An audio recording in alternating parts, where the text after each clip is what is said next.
Matukia, maturia, faizahu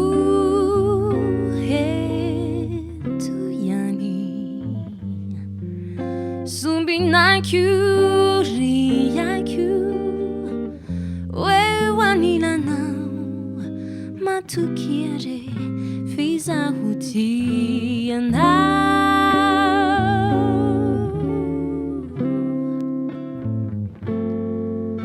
Ao kizaini sentu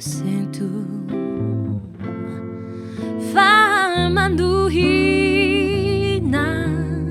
nisaiku ataharu nitumani fafaundi masunau matukire fisa utiana Nyenjikyao mituria ditsaina Mitalao mivalu mitaraina Sumbinaku riyaku wewaninanao Matukire fisa utiana